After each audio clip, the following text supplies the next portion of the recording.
নমস্কার, আপনি দেখছেন দুর্গাপুর সংবাদ চ্যানেলটি। 4 আগস্ট সোমবার প্রতিদিনের মতো আজও থাকছে কিছু বাছাই করা গুরুত্বপূর্ণ খবর। বিস্তারিত জানার আগে দেখে নিন আজকের হেডলাইন। একদম ঠিক ভাষায় ব্যবহার হয়েছে বাংলাদেশি বিতর্কে ঠিক কি দাবি শ্রমিকের? বাংলাদেশি ভাষা নিয়ে মমতা অভিষেকের নিশানায় বিজেপি, কি জবাব দিলেন শ্রমিক? অবিলম্বে ক্ষমা চাইতে হবে বাংলাদেশি ভাষা বিতর্কে সায়ের পুলিশকে 3 শর্ত তৃণমূলের। এনআরসি আতঙ্ক এবার খাস কলকাতায়, টালিগঞ্জের বাসিন্দার আত্মহত্যা, বিজেপির বিরুদ্ধে সুর চড়ালো তৃণমূল। সোমে রাজ্য বিজেপি সাংসদের সঙ্গে বৈঠক, সার কি নিয়ে হবে আলোচনা? নতুন বিতর্ক এসআইআর ভোটের তালিকা ঘিরে, আশ্বস্ত করলেন সুকান্ত মজুমদার। কোচবিহারের শুভেন্দুর পাল্টা তৃণমূলের কর্মসূচি, বিশেষ প্রস্তুতি জেলা বিজেপি নেতৃত্বের। অধিবেশনে তর্কাতর্কি, প্রতিবাদ শিলিগুড়ির কাউন্সিলর দিলীপ বর্মনকে শোকজ তৃণমূলের। জনমগ্ন এলাকা পরিদর্শনে গিয়ে বিপত্তি, জনবিক্ষোভের মুখে পড়ে কথা না বলেই পালালেন বিজেপি বিধায়ক। ভোটার তালিকায় কারচুপি, তথ্য যাচাই না করে ভোটার লিস্টে 102 জনের নাম। মুখ্যমন্ত্রীর নির্দেশে বন্যা কবলিত এলাকায় পৌঁছলেন মন্ত্রী অরূপ বিশ্বাস, তৎপর প্রশাসন ও সমবায় দপ্তর। মাঠ ছেড়ে ধানের চারা পোঁতে রাস্তা সংস্কারের দাবি জানিয়ে আন্দোলন বিজেপির। আপনার পছন্দের খবর পেতে এবং নির্ভুল সত্য সংবাদ শুনতে দুর্গাপুর সংবাদ চ্যানেল নিয়মিত আমাদের চ্যানেলটি সাবস্ক্রাইব করুন। আসছে বিস্তারিত খবরে। দিল্লি পুলিশের একটি সরকারি চিঠিতে বাংলাদেশি ভাষা উল্লেখ করে বিতর্ক শুরু হয়েছে। বিষয়টি ঘিরে কেন্দ্রের বিরুদ্ধে ক্ষোভ প্রকাশ করেছেন মুখ্যমন্ত্রী মমতা বন্দ্যোপাধ্যায় ও অভিষেক বন্দ্যোপাধ্যায়। তবে রাজ্য বিজেপি এই বিষয়ে ভুল দেখছে না। ঘটনার সূত্রপাত দিল্লির লোধি কলোনি থানার পুলিশ অফিসার অমিত দত্ত বঙ্গভবনের অফিসার ইনচার্জকে একটি চিঠি লেখে। সেখানে তিনি উল্লেখ করেন, বাংলাদেশে সন্দেহে কয়েকজনকে আটক করা হয়েছে এবং তাদের কাছ থেকে বাজেয়াপ্ত নথিপত্র অনুবাদের জন্য একজন বাংলাদেশি ভাষা অনুবাদক প্রয়োজন। এই বাংলাদেশি ভাষা শব্দবন্ধ নিয়ে আপত্তি জানিয়েছে তৃণমূল। মমতা বন্দ্যোপাধ্যায় এক্স হ্যান্ডেলে লেখেন, বাংলা আমাদের মাতৃভাষা, ভারতের অন্যতম সরকারি ভাষা। রবীন্দ্রনাথ বিবেকানন্দের ভাষাকে বাংলাদেশি ভাষা বলে অপমানজনক ও অসাংবিধানিক। তিনি সকলকে এর প্রতিবাদে সামিল হওয়ার আহ্বান জানান। অভিষেক বন্দ্যোপাধ্যায় বলেন, এটা অনিচ্ছাকৃত ভুল নয়, বরং পরিকল্পিত অপমান। দিল্লি পুলিশের ক্ষমা চাওয়া উচিত এবং সংশ্লিষ্ট অফিসারকে সাসপেন্ড করা উচিত। তিনি আরো অভিযোগ করেন, গত কয়েক মাসে বাংলা ভাষীদের বারবার হেনস্থা করা হচ্ছে। অন্যদিকে রাজ্য বিজেপির সভাপতি শ্রমিক ভট্টাচার্য বলেন, বাংলাদেশি ভাষা বলার মধ্যে ভুল কিছু নেই। পশ্চিমবঙ্গ বাংলাদেশের লেখকদের লেখা পড়লেই ভাষার পার্থক্য বোঝা যায়।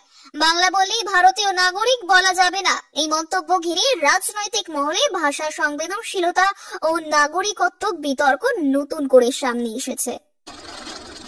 দক্ষিণবঙ্গের বিভিন্ন জেলায় টানা ভারী বৃষ্টির জেরে জলমগ্ন একাধিক এলাকা। এর জেরে উত্তপ্ত পরিস্থিতি তৈরি হয়েছে বনগাঁ পুরসভা এলাকাতেও। বনগাঁর 21 নম্বর ওয়ার্ডে জলমগ্ন এলাকা পরিদর্শনে গিয়ে সাধারণ মানুষের বিক্ষোভের মুখে পড়লেন বনগাঁ উত্তরের বিজেপি বিধায়ক অশোক কীর্তানিয়া। বুধবার তিনি জলমগ্ন এলাকাগুলি ঘুরে দেখেন। সেই সময় স্থানীয় বাসিন্দাদের একাংশ তাকে ঘিরে বিক্ষোভ দেখায়। অভিযোগ, বিধানসভা ভোটের আগে উন্নয়নের প্রতিশ্রুতি দিলেও গত 4 বছরে একবারও এলাকায় দেখা যায়নি বিধায়ককে। সাধারণ মানুষের দাবি, আগামী বছর বিধানসভা নির্বাচন হওয়ায় এখন ফের এলাকায় এসেছেন।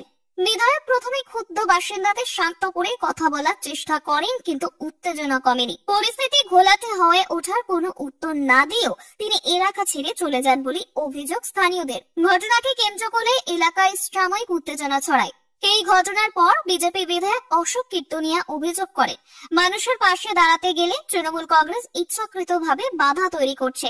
তার মতে বিক্ষোভ একটি রাজনৈতিক ষড়যন্ত্র। পাল্টা বক্তব্য দিয়েছেন তৃণমূল কাউন্সিলর সুরজিৎ দাস। তিনি বলেন, গত 4 বছরে বিধায়ককে এলাকায় দেখা যায়নি। এখন ভোট সামনে, তাই এসেছিলেন। সাধারণ মানুষ কিছু প্রশ্ন করতে তিনি উত্তর না দিয়ে চলে যান। পুরো ঘটনায় কেন্দ্রের বৃষ্টিজনিত সমস্যা ও দীর্ঘদিনের নাগরিক ক্ষোভ থাকলেও বিষয়টি রাজনৈতিক বিতর্কে পরিণত হয়েছে বলেই মনে করছেন স্থানীয়রা। রবিবার সকালে কলকাতার রিজেন্ট পার্ক এলাকায় আনন্দপল্লী পশ্চিমে দিলীপ সাহা নামে এক ব্যক্তির ঝুলন্ত দেহ উদ্ধার হয়। পরিবারের দাবি, সম্প্রতি এনআরসি নিয়ে বিজেপি সরকারের তরফে হুলিয়া জারি করার পর থেকে আতঙ্কে ভুগছিলেন তিনি। তার ভয় ছিল হয়তো তাকে বাংলাদেশে পাঠিয়ে দেওয়া হবে, এই কারণে তিনি বাড়ি থেকে বেরোনো বন্ধ করে দিয়েছিলেন। পরিবার মনে করছে এনআরসি নিয়ে টিভিতে প্রচারিত খবরের কারণে তিনি মানসিকভাবে বিপর্যস্ত হয়ে আত্মহত্যার পথ বেছে নিয়েছেন। এই ঘটনার পর তৃণমূল সোশ্যাল মিডিয়ায় একটি পোস্ট শেয়ার করে। পোস্টে দাবি করা হয়, বিজেপির আতঙ্কে আত্মহত্যা কলকাতার বাসিন্দার।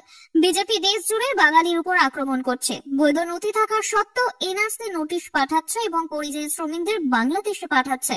তবে বিজেপি এই বিষয়ে এখনো পর্যন্ত কোনো প্রতিক্রিয়া জানায়নি। এছাড়া কিছুদিন আগে উত্তরবঙ্গের কোচবিহারে উত্তম কুমার, ব্রজবাসী, নিশিকান্ত দাস, মমিনা বিবি এবং আলিপুরদুয়ারের অঞ্জলি শীল সহ বেশ কয়েকজন নাগরিক এনআরসি নোটিশ পেয়েছেন। মমিনা বিবি, যিনি একাধিকবার নিজের নাগরিকত্ব প্রমাণ করেছেন, তার কাছে অসম ট্রাইব্যুনাল থেকে হাজিরার নোটিশ পৌঁছেছে। তিনি বলছেন, আর কতবার নাগরিকত্ব প্রমাণ করতে হবে? এই নোটিশের কারণে এলাকার মানুষ আতঙ্কিত হয়ে পড়েছেন এবং অভিযোগ উঠছে নোটিশ বা বিজেপির পক্ষ থেকে এখনো কোনো আনুষ্ঠানিক প্রতিক্রিয়া পাওয়া যায়নি।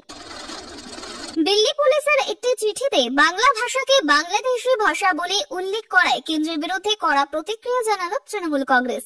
রবিবার তৃণমূল ভবনে সাংবাদিক সম্মেলন করে রাজ্যের সাধারণ সম্পাদক কুণাল ঘোষ ও শিক্ষামন্ত্রী ব্রাত্য বসু এই বিষয়ে কেন্দ্র এবং দিল্লি পুলিশকে দায়ী করেন। কুণাল ঘোষ বলেন, এটা নিছক প্রশাসনিক ভুল নয়, বরং বাঙালি ও বাংলা ভাষার বিরুদ্ধে পরিকল্পিত চক্রান্ত। বাংলা ভাষার বিজেপি ও তাদের শাসিত রাজ্যগুলো মিলে বাংলা ভাষীদের বিরুদ্ধে বারবার আঘাত করছে। বাংলা বললেই বাংলাদেশি বলে অপবাদ দেয়া হচ্ছে, ভারতীয় বাঙালিদের শিকড়ে টান দেয়া হচ্ছে। তিনি দিল্লি পুলিশের ওই চিঠির অপবাদ দেয়া হচ্ছে ভারতীয় বাঙালিদের শিকড়ে টানছে। কেন্দ্রীয় স্বরাষ্ট্র মন্ত্রকের তরফে দুঃখ প্রকাশ এবং ক্ষমা প্রার্থনার দাবি জানান। ব্রাত্য বসু বলেন, বাংলা ভাষা ভারতের জাতীয় সঙ্গীতের ভাষা। হিন্দি ভাষাও পাকিস্তানে ব্যাপকভাবে প্রচলিত, তবু হিন্দি ভাষাদের পাকিস্তানি বলা হয় না। তাই বাংলা ভাষাকে বাংলাদেশি ভাষা বলে চিহ্নিত করা অবাঞ্ছিত ও অসম্মানজনক। এটা ভাষা বৈচিত্র্যের উপর হিন্দি আগ্রাসনের ইঙ্গিত। ঘটনার সূত্রপাত দিল্লি পুলিশের পক্ষ থেকে বঙ্গভবনে একটি চিঠি পাঠানো হয়েছে। সেখানে উল্লেখ করা হয়, বাংলাদেশি সন্দেহে আটক 8 জনের কাছ থেকে বাজেয়াপ্ত নথি অনুদানের জন্য বাংলাদেশি ভাষা ট্রান্সলেটরের প্রয়োজন, সে শব্দ বন্ধ নিয়ে বিতর্কের সৃষ্টি। এই ইস্যুতে মুখ্যমন্ত্রী মমতা বন্দ্যোপাধ্যায় ও অভিষেক বন্দ্যোপাধ্যায় ইতিমধ্যে তীব্র প্রতিক্রিয়া জানিয়েছে। তাদের বক্তব্য, বাংলা ভাষার অন্যতম সংবিধান স্বীকৃতি ভাষা, তাকে বাংলাদেশি ভাষা বলা ভাষার মর্যাদায় আঘাত। ঘোষাডাঙ্গায় বিজেপি বিধায়কের গাড়ি ভাঙচুরের ঘটনার পর কোচবিহারের 65 জন বিধায়ককে নিয়ে সভার ঘোষণা করেন বিরোধী দলনেতা শুভেন্দু অধিকারী। সেই কর্মসূচিকে ঘিরে জেলায় রাজনৈতিক চাপানুতর। পাল্টা কর্মসূচির পথে আছে তৃণমূল। 5ই আগস্ট শুভেন্দুর কর্মসূচির দিন জেলার 19টি জায়গায় এনআরসি বিরোধী অবস্থান বিক্ষোভ করবে তৃণমূল ঘোষণা করেছে কোচবিহার জেলা সভাপতি অভিজিৎ দে ভৌমিক। বাবুরঘাট, মাথাভাঙা, সিতাই, তুফানগঞ্জ সহ জেলার গুরুত্বপূর্ণ এলাকাগুলিতে দুপুর 2টা পর্যন্ত চলবে তৃণমূলের সভা। এতে কোচবিহারে ঢোকার বেশিরভাগ পয়েন্টে বিপুল জমায়েত হবে বলেই দাবি ঘাসফুল শিবিরের। এই পরিস্থিতিতে নিরাপত্তা বাড়াতে তৎপর কোচবিহারের বিজেপি নেতৃত্ব। 65 জন বিধায়কের নিরাপত্তার বিষয়টি মাথায় রেখে তারা বিশেষ প্রস্তুতি নিচ্ছে। যদিও কি ধরনের নিরাপত্তা নেওয়া হচ্ছে তা জানাতে নারাজ তারা। রাজ্য বিজেপির এক নেতার দাবি, বিরোধী দলনেতা সহ বিধায়করা কেন্দ্রীয় নিরাপত্তা পান এবং ওই দিনও নিরাপত্তা রক্ষীরা সঙ্গে থাকবে। তবে তৃণমূল যদি বিজেপির কর্মসূচি বানচালের চেষ্টা করে, তাহলে পাল্টা কর্মসূচির মাধ্যমে জবাব দেওয়া হবে বলেও জানায় বিজেপি। ধর্মতলায় 21শে জুলাইয়ের মঞ্চ থেকে মুখ্যমন্ত্রী ঘোষণা ছিল যে এবার থেকে বিজেপির প্রতিটি কর্মসূচিতে পাল্টা কর্মসূচি দেবে তৃণমূল। সে বার্তাকে সামনে রেখে কোচবিহার জেলা তৃণমূল সক্রিয়। ইতিমধ্যে বিজেপি বিধায়কদের পুলিশ সুপারের সঙ্গে সাক্ষাতের বিষয়টি এবং জেলার পরিস্থিতি দলের কেন্দ্রীয় নেতৃত্বকে জানানো হয়েছে, যাতে প্রয়োজনীয় কেন্দ্রীয় স্তরের সমর্থন মেলে। সম্প্রতি বিহারে জাতীয় নির্বাচন কমিশন চালু করেছে স্পেশাল ইন্টেনসিভ রিভিশন। ভুয়ো ও মৃত ভোটারদের নাম বাদ দেওয়া এই প্রক্রিয়ার মূল উদ্দেশ্য। পশ্চিমবঙ্গেও একই প্রক্রিয়া চালু হতে পারে এমন আশঙ্কায় রাজ্যবাসীর মধ্যে উদ্বেগ তৈরি হয়েছে। এই পরিস্থিতিতে কেন্দ্রীয় প্রতিমন্ত্রী সুকান্ত মজুমদার জানান, 2003 সালের আগে ভোটার তালিকায় নাম থাকা নাগরিকদের প্রমাণপত্র দেখানোর প্রয়োজন নেই। কেবল 2003 সালের পর যুক্ত হওয়া ভোটারদের 11টি নির্ধারিত নথির মধ্যে একটি দিতে হবে। নাম বাদ যাওয়ার আশঙ্কা কেবল তাদের ক্ষেত্রেই রয়েছে। তিনি অভিযোগ করেন বাংলার বহু এলাকায় মৃত বা ভুতুড়ে ভোটার এখনো তালিকায় রয়েছেন। যেমন উলুবেড়িয়া উত্তরে 39 জন মৃত ভোটার আছেন বলে দাবি তার কটাক্ষ, মহালয়ার দিন আমরা পূর্বপুরুষদের সম্মান করি, আর তৃণমূল সেই পূর্বপুরুষদের ভোটে নামিয়ে আনে। বিজেপি মনে করছে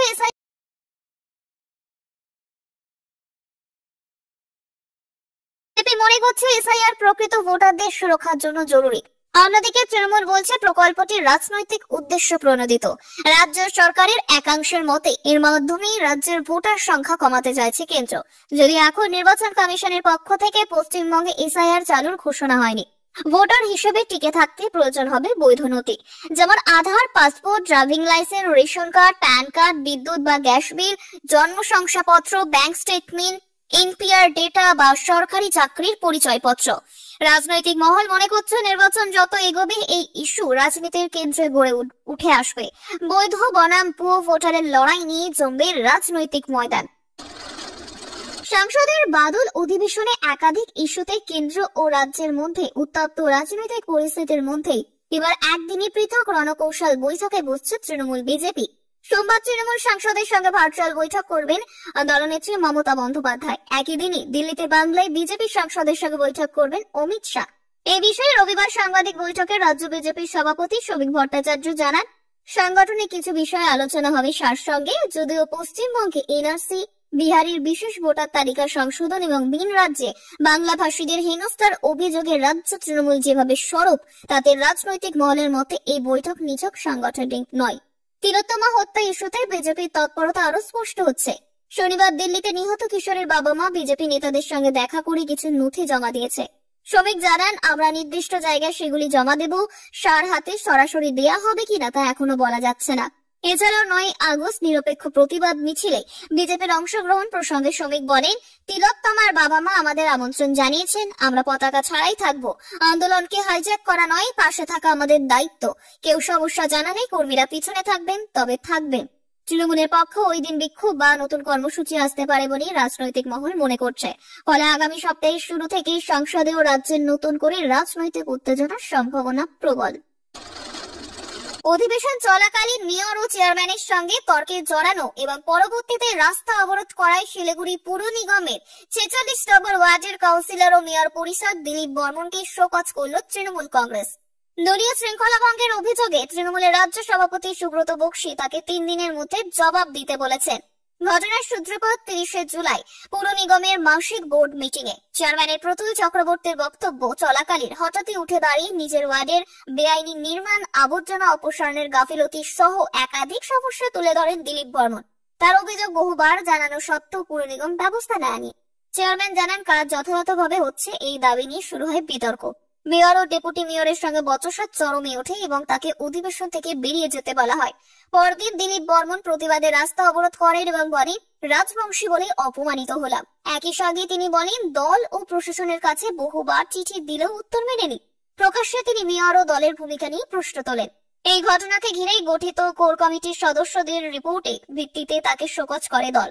শোকজ চিঠিতে লেখা হয়, তার আচরণ দলীয় ভাবমূর্তি ক্ষুণ্ণ করছে। দিলীপ বর্মন জানান, ভালো কাজ করতে গিয়ে শোকজের খেতে হলো ক্ষতি নেই। আমি 2012 সাল থেকে করা কাজের সব হিসাব দিয়ে জবাব দেব। রাজবংশীদের অপমানের বিষয়টি জনগণই বিচার করবে।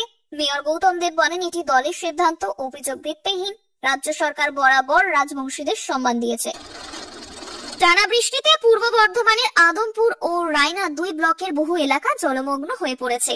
পরিস্থিতি মোকাবিলায় মুখ্যমন্ত্রী মমতা বন্দ্যোপাধ্যায়ের নির্দেশ, রবিবার ত্রাণ নিয়ে দুর্গতদের পাশে দাঁড়ালেন তিনি। সঙ্গে ছিলেন জেলা সভাপতি রবীন্দ্রনাথ চট্টোপাধ্যায়, এসপিডিএম, রায়নার বিধায়ক শম্পাধারা, জামালপুরের বিধায়ক অলোক মাঝি, বর্ধমান শহরের বিধায়ক খোকন দাস প্রমুখ। ত্রাণ হিসেবে বিতরণ করা হয় শুকনো খাবার, বিশুদ্ধ জল, স্যানিটারি সামগ্রী, হরলিক্স ও নিত্য প্রয়োজনীয় দ্রব্য। চাষিদের জন্য বাংলা শস্য বীমা ফর্ম পূরণে সহায়তা করা হয়, যাতে তারা ক্ষতিপূরণ পান। সমবায় দপ্তর ও বড়বৈনান সমবায় সমিতি উল্লেখযোগ্য সাহায্য করে। উপস্থিত ছিলেন কোঅপারেটিভ ডিরেক্টর ARCS সৈকত ভট্টাচার্য, সিডিও সিন্ধু বিশ্বাস ও শরদিন্দু ব্যানার্জি। সমিতির ম্যানেজার একরামুল হক জানান, এই দুর্দিনে মানুষের পাশে থাকাই আমাদের লক্ষ্য। মন্ত্রী বলেন, মুখ্যমন্ত্রীর বার্তা পরিষ্কার, একটাও মানুষ যেন অনাহারে না থাকে। সরকার সব ধরনের সহায়তা করছে। স্থানীয় প্রশাসনের পক্ষ থেকে জানানো হয়েছে কিছু এলাকায় উদ্ধারকারী দল ও নৌকা মোতায়েন করা হয়েছে। চিকিৎসার জন্য খোলা হয়েছে মেডিকেল ক্যাম্প। ডাক্তাররা গ্রামে ঘুরে সেবা করছেন। প্রাণী সম্পদ ও কৃষি দপ্তরের আধিকারিকরাও ক্ষয়ক্ষতি নিরূপণে কাজ করছেন। মাঠ ছেড়ে ধানের চারা পুঁতে রাস্তা সংস্কারের দাবি জানিয়ে আন্দোলন বিজেপির। পশ্চিম বর্ধমান জেলার দুর্গাপুরের 28 নম্বর ওয়ার্ডের মুচিপাড়া এলাকায় রবিবার সকালে বিজেপি এইভাবেই বিক্ষোভ দেখায়। রাস্তার পিচ পুরো উঠে গিয়েছে, ভেঙে চুরমার রাস্তা, দেখে মনে হচ্ছে যেন ডোবা। অবিলম্বে রাস্তা সংস্কারের দাবিতে এদিন সরব হন বিজেপির জেলা সহ সভাপতি ও 3 নম্বর মণ্ডল সভাপতি বুদ্ধদেব মণ্ডল সহ বিজেপি কর্মীরা। রবিবার সকালে মুচিপাড়া ITI মোড় সংলগ্ন রাস্তায় শুরু হয় অবরোধ। নিত্যযাত্রীদের কাছে এই রাস্তা বিভীষিকার সমান। দুর্ঘটনা ঘটছে প্রায় প্রতিদিন। চন্দ্রশেখর বন্দ্যোপাধ্যায় সরাসরি দুর্গাপুর নগর নিগম ও আসানসোল দুর্গাপুর উন্নয়ন পর্ষদের উপর দায় চাপিয়ে বলেন, এই রাস্তা দিয়ে প্রতিদিন বালি বোঝাই ট্রাক্টর চলে, আর প্রশাসন চোখ বুঝে বসে থাকে। উন্নয়ন নামে কোটি কোটি টাকা উধাও। এই পরিস্থিতিতে আমরা মাঠ ছেড়ে ধান রোপণ করছি, কারণ রাস্তাটা এখন আর চাষের জমির চেয়ে ভালো কিছু নয়। তিনি হুঁশিয়ারি দেন, অবিলম্বে সংস্কার না হলে আমরা বৃহত্তর আন্দোলনে নামবো, আর চুপ করে বসে থাকবো না। দুর্গাপুর নগর নিগমের প্রশাসক মন্ডলীর সদস্য রাখি তিওয়ারি বলেন, বর্ষায় কিছু রাস্তা নষ্ট হয়েছে, বৃষ্টি কমলে সংস্কার করা হবে। আজকের জন্য এখানেই শেষ। দেখা হচ্ছে পরের খবরে। ধন্যবাদ।